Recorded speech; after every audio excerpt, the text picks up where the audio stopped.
Acoustics 3030i review, Peppy, party-starting bookshelf speakers.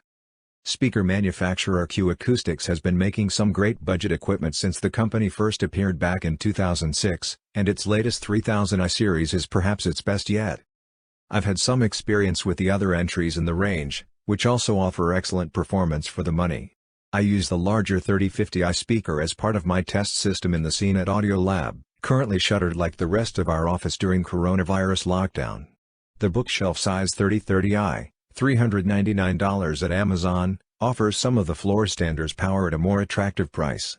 This $400 speaker also manages to challenge competitors worth even more, including models from Bowers & Wilkins and the ELEC Debut reference.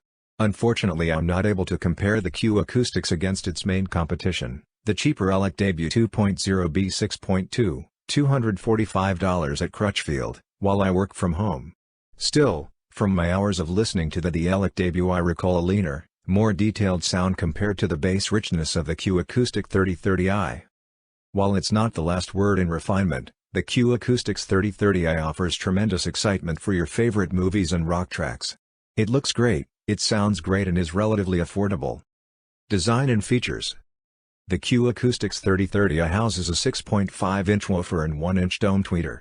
While other companies such as B&W tinker with exotic materials for their main drivers, Acoustics uses a tested classic, paper. Precision-formed cone made from impregnated and coated paper, according to the company. It's the same 6.5-inch driver that previously appeared in the 3050i floor stander. Also like the 3050i, the tweeter is decoupled from the woofer, and the cabinet uses Acoustics peer-to-peer, point-to-point, bracing for a more inert cabinet.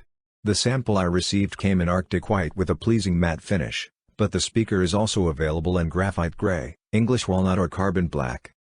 The front of the 3030i features chrome trim and the white speaker grille attaches magnetically. The back has a bass port and a pair of attractive binding posts. The cabinet itself measures 7.9 inches wide, 12.8 inches high and 13 inches deep. Specs-wise, the speaker is capable of a 46 Hz to 30 kHz frequency response, +/3 dB, -6 dB, and can be driven by a receiver rated between 50 and 145 watts. Sound quality. The new speaker I have on hand to compare to the Acoustics, the ELEC Debut reference, is well-mannered and looks every bit the premium speaker. What it lacks is rock and roll wallop and punch.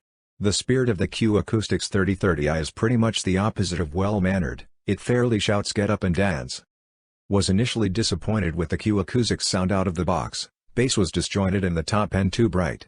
Over a period of a week, however, the sound coalesced and resulted in a dynamic, cohesive speaker.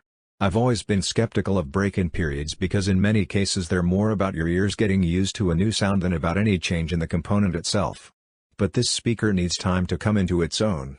Translation: don't send them back if you don't like them straight away. Songs that were initially unlistenable became better balanced, and in some cases challenged my home reference, the Bowers & Wilkins 685. The first track I listened to on the 3030i was Fool's Mountain at My Gates, and it sounded poor, thin, with a bass drum sound like someone whacking a roll of paper towels. After a week of use, the sound firmed up top to bottom. Instead, it was the Bowers & Wilkins that sounded a bit trashy, especially during the frantic ending, while the Acoustics which was able to keep the track in control. I continued with more British fare and the future of the left stop-start track bread, cheese, bow, and arrow. The Acoustics was able to capture the tail of the loud staccato notes in a way that the Bowers completely missed. You could hear the bass drums and guitar disappear into the space the band were recording in, or perhaps the back corner of the reverb unit.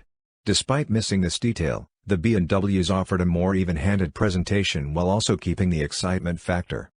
The Strokes' new album is a welcome return to form. With the downbeat opener "The Adults Are Talking," the Bowers & Wilkins was better able to present the band members as a unit. Here, the 3030i's propensity to extract detail worked against the speaker and the song dissembled into a collection of individual instruments.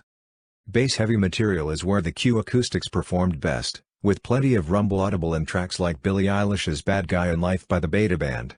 These aren't big speakers, but on a good set of stands they'll be able to dig deep without too much prodding. In my review of the ELEC Debut reference, I found that the ELEC was better than the Acoustics at gelling as part of my mismatched home system, and that was still the case after more time breaking in. That said, with a pair of sympathetic rears, Like the 3020i, $315 at Amazon, the Acoustics 3030i will dig plenty of detail out of your surround soundtracks and deliver crisp dialogue while avoiding harshness. For more updates, subscribe to Tech News and share this video.